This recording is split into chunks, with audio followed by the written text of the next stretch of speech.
Oi jovens, tudo bem? Meu nome é Bruno Souza e estamos começando mais um Lançamentos da Semana. Nesse episódio a gente tem um quase lançamento que ia, mas acabou não fundo. A gente tem um quase relançamento e, para justificar o nome desse programa, a gente começa com um lançamento de fato. Na semana passada saiu o 40º disco de carreira da Gal Costa. O disco chamado A Pele do Futuro é, pelo menos para mim, uma das grandes surpresas da música brasileira nesse ano. A Gal, que teve um período bem complicado aí no começo dos anos 2000, né? Ela teve alguns trabalhos, na verdade, desde da segunda metade ali dos anos 90 para o começo dos anos 2000, ela teve alguns trabalhos bem irregulares, onde ela soava meio acomodada, na verdade, com aquela coisa de já ser uma artista tida como clássica para os padrões da música popular brasileira e tal, e estava meio que levando com a barriga a própria carreira. Até que em 2011, a carreira dela finalmente recebeu uma chacoalhada que merecia já há algum tempo, que veio das mãos do Caetano Veloso, que foi um cara, foi meio que o mentor do disco que ela lançou nesse ano, que é o Recanto. O Recanto é um baita disco, foi uma surpresa para muita gente, porque eu acho que poucas pessoas esperavam uma obra tão expressiva da Gal naquele momento. Ele é um disco um pouquinho difícil, na verdade, ele tem bastante coisa eletrônica, é um disco que foge um pouco do popular, mas justamente por ousar, ele trouxe um público novo muito bacana para Gal, tanto para os shows quanto para a expectativa de um próximo disco, que aí acabou vindo em 2015, que é o Estratosférica. Esse é um descasso mesmo, porque no Estratosférica ela conseguiu unir aquela coisa um pouquinho difícil que vinha no disco anterior, que exige um pouco mais do ouvinte, com o popular pelo qual ela foi conhecida durante boa parte da carreira. É um disco que mescla isso muito bem, e o Estratosférica, tanto o disco quanto a turnê que se seguiu, foram enormes sucessos e mais uma vez ajudaram a renovar o público da Gal e trazer muita gente que não conhecia o trabalho dela para perceber que sim, tinha muita qualidade ali. Não era coisa de gente velha e nem nada do tipo. E aí, dessa renovação de interesse toda, a gente finalmente chega no A Pele do Futuro, que é esse disco que ela acabou de lançar. O trampo tem 13 faixas, das quais 12 são inéditas. O disco foi todo produzido pelo Pupilo, que é conhecido lá como membro da Nação Zumbi. E o Pupilo, dá para perceber muito fácil a mão dele guiando todo o trabalho, principalmente na parte instrumental mesmo. Tem muita gente tratando o disco como um disco de black music. Eu não, pelo menos quando ouvi, não senti isso muito presente. Na verdade, assim, isso é presente no disco, mas não é a base pela qual as músicas todas são compostas. Existem algumas faixas que são bem calcadas realmente, tem coisas que lembram, inclusive, aquela coisa da black music mais mesclada com a disco, que era muito popular nos anos 70 e tal. Tem algumas faixas que passeiam por aí. Uma das faixas que me chamou bastante atenção no disco é a segunda música, chama Palavras no Corpo. É uma composição do Silva, que eu achei bem bacana. A gente vai, inclusive, conversar sobre os compositores desse disco mais pra frente. E eu achei bem legal, porque a Gal decidiu utilizar, principalmente na construção da melodia vocal, ela decidiu utilizar como referência a Amy Winehouse, que é um lance bem curioso assim de se pensar. Mas quando você ouve a melodia vocal, dá para encontrar sim alguns trejeitos que ela foi buscar lá, e com a ajuda do Pupilo rolou a construção de uma melodia, de uma estrutura toda para a música que lembra assim os trabalhos da Amy Winehouse. Então ficou um lance bem interessante assim. Uma outra faixa bem bacana e que aí conversa bastante sim com essa pegada mais do soul, chama Vida que Segue, que é uma composição do Wildon. É o cara que compunha com o Tim Maia, com o Cassiano e tal. E, cara, não à toa, tem muito a cara daquelas baladas clássicas que eles gravavam nos anos 70, tanto como um trio quanto nas carreiras solo. Eu acredito que de todo o disco é a segunda música com um apelo mais popular, apesar de ser sim uma balada. Assim. Ela é uma balada bem calcada na soul music mesmo, mas, cara, dá pra imaginar isso muito fácil tocando tanto no rádio quanto nos shows por aí, sei lá, com um pouquinho de boa vontade, até sendo trilha dessas novelas que a gente vê por aí. Aí eu queria também falar da minha faixa favorita desse disco, que pra mim foi uma surpresa. É uma música que se chama Dentro da Lei, é uma composição do Djavan. E quando eu escutei pela primeira vez, eu ouvi antes de ver a ficha técnica e ver quem eram os compositores de cada uma das faixas e tal. E não me passou em nenhum momento que aquilo pudesse ser uma composição do Djavan. Isso é legal, porque o que a Gal conseguiu fazer com várias dessas composições, mas para mim o que fica mais claro no caso dessa música, é pegar a letra de um artista clássico que já tem o seu formato, tanto lírico quanto de melodia mesmo, e entregar essa parte da construção melódica na mão de novos artistas. Então você tem uma banda formando essas músicas, que é uma banda de molecada, assim. E essa galera conseguiu dar uma roupagem para essas letras que consegue te ajuda a desassociar da obra do compositor original. Isso rola em várias faixas, mas no caso de Dentro da Lei, isso é muito gritante. É um sambinha muito gostoso, mas que toda a construção melódica não me lembra o Djavan. E é uma faixa muito legal. Se vocês não quiserem ouvir o disco todo, eu sempre dou essa dica, ouçam pelo menos essa música. E aí, para fechar as músicas que mais me chamaram a atenção no disco, eu queria falar de uma que é uma pedrada doída. É uma faixa chamada Minha Mãe, tá lá já pro finalzinho do disco, se não me falha a memória, a 11ª música, e é um dueto da Gal com a Bethânia. A letra, a composição é de um rapaz chamado César Lacerda, que eu confesso que não conhecia antes, e ele compôs essa letra com base num poema do George Maltner.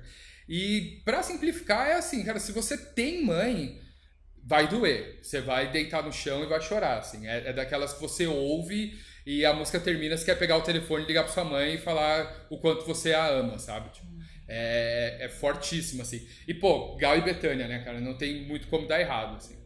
E aí, pra não dizer que tudo são flores e que o disco é maravilhoso e que não tem nada que eu não tenha gostado, como eu disse, o disco tem 13 faixas, 12 são inéditas, então todos esses artistas compuseram essas letras e entregaram pra Gal para que ela gravasse.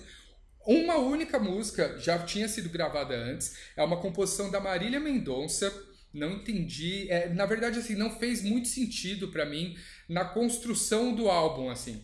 Ela soa um pouco deslocada e a faixa tem uma participação da Marília Mendonça no vocal, que pra mim também não adiciona nada. Curiosamente, eu lembro que quando eu falei de Vida que Segue, que é a composição do Hildon, eu falei que é a segunda faixa que, na minha opinião, tem mais uma pegada radiofônica, assim. A primeira é essa, ela se chama Cuidando de Longe. Tem uma letra bem característica dessa coisa da sofrência da Marília Mendonça, assim. E justamente por isso, na minha opinião, ela não cabe no disco. Ela não chega a ser ruim, aquela coisa que ofende de ouvir. Só que não, ela tá deslocada, ela não faz sentido na obra como um todo. E o disco ele ficaria mais coeso e faria mais sentido se ela tivesse ficado de fora.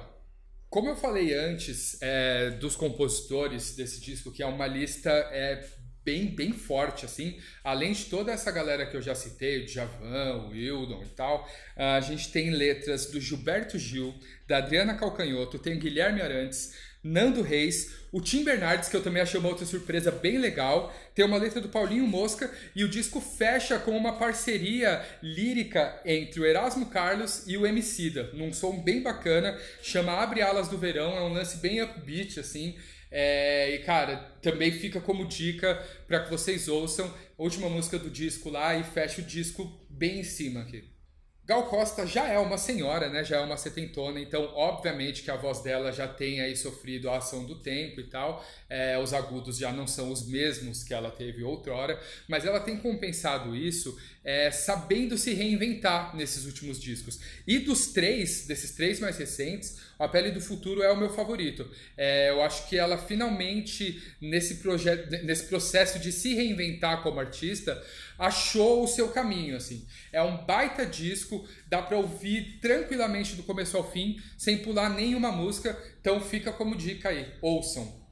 Falamos do lançamento, agora vamos falar do quase relançamento. Na sexta-feira passada, Tim Maia completaria 76 anos. E para comemorar essa data, de certa forma, finalmente, grande parte da obra dele voltou a estar disponível nos serviços de streaming. Não é um lançamento, mas tem muita gente que de repente não teve a oportunidade de ouvir muita coisa do Tim porque não estava disponível lá e agora está. Até então, vou falar pelo Spotify, que é a plataforma que eu uso, a coisa da discografia do Tim lá era um negócio muito complicado. Eu tinha, se eu não me engano, 4 discos. Eu me lembro que um deles era o Disco Club, que é de 76. Mas esses discos, além de só ter esses 4, eles não estavam inteiros, assim. Então, você tinha uma faixa disponível, aí tinha 3 indisponíveis, aí tinha outra disponível. Era uma bagunça, assim. Muito disso se deve a uma treta que se arrasta há muitos anos, que na verdade ela se deve a processos judiciais que o Tim acabou deixando aí de herança para o filho dele, para o Carmelo Maia, dívidas, processos desse espólio do Tim contra esses serviços de streaming que tinham disponibilizado essas faixas antes, mas sem autorização da família, e na contramão processos de músicos que trabalharam nessas gravações e que não estavam sendo pagos pela família. É uma baita de uma bagunça, mas parece que isso finalmente se resolveu. Ainda faltam alguns discos lá. O que primeiro chama a atenção de todo mundo quando você vai buscar é, obviamente, os 3 volumes do Racional, né? Os 2 clássicos, mais aquele que saiu em 2011 com umas gravações inéditas. Mas o próprio Carmelo, o filho do Tim, já falou que isso está se resolvendo e que provavelmente agora, ao longo de outubro, esses discos que ainda não estão disponíveis vão entrar lá no Spotify e nos outros serviços de streaming também. Mas pelo menos por enquanto, tudo que o Tim gravou de 70 até 84 já está lá disponível e, a obra é maravilhosa, independente das tretas todas que rodeiam, porque o lance todo sempre foi um circo, né? Mas a obra é fantástica.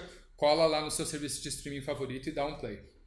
E aí, para finalizar os lançamentos dessa semana, a gente vai falar de um quase lançamento que ia e acabou não fundo, que é o nosso amigo Kanye West, que prometeu o seu disco novo, Yandy, para sábado, enquanto ele fazia lá uma apresentação no Saturday Night Live. A promessa é que durante essa apresentação ele ia lançar o disco. Então, enquanto a apresentação estivesse rolando, o disco ia ficar disponível lá nas plataformas de streaming e tal. A apresentação rolou. Ele cantou 3 músicas, uma delas inclusive vestido de garrafa d'água, foi um negócio bizarro. E aí, cara, apareceu com aquele chapéuzinho que ele decidiu que ele não tira mais do Make America Great Again, de apoio ao Trump. E aí fez um discurso que foi um baita circo, mais uma vez falou de racismo, mais uma vez falou do quanto o Trump tá certo e do quanto ele tá colocando a América no caminho certo, e blá blá blá blá blá blá blá. Fez um circo gigantesco, só não lançou o disco. E aí ficamos nessa, não temos o disco, até agora ele não se manifestou, então ninguém sabe por que o disco ainda não saiu, ninguém sabe quando vai sair. Uma das últimas declarações que ele deu aí foi só informando todo mundo que agora ele não quer mais ser chamado como Kanye West, ele quer ser chamado como Ye. E Ye até agora não lançou o tal do Yandy, que eu particularmente tenho aguardado muito esse disco, porque ele anunciou como uma sequência do Isus de 2013, que é fortíssimo, assim, é um dos discos mais fantásticos que ele fez na carreira, e o tal do novo álbum é uma sequência dessa obra, segundo o próprio Ye. Então a gente fica esperando aí o momento em que ele vai decidir subir no WeTransfer lá e soltar o disco para todo mundo. Bom, e de lançamentos da semana, por enquanto, é isso. A gente volta na semana que vem. Não esqueçam de comentar aqui nesta caixinha que está bem embaixo da gente o que vocês gostaram do que saiu dessa semana, o que vocês não gostaram, se a gente esqueceu aqui de citar alguma coisa, se, mais uma vez, a gente falou bem de algo que vocês não gostaram ou a gente falou mal de algo que vocês gostaram.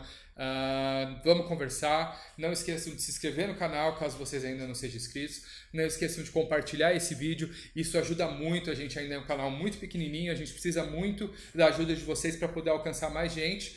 E o lançamento da semana volta na semana que vem. Um beijo! Mua!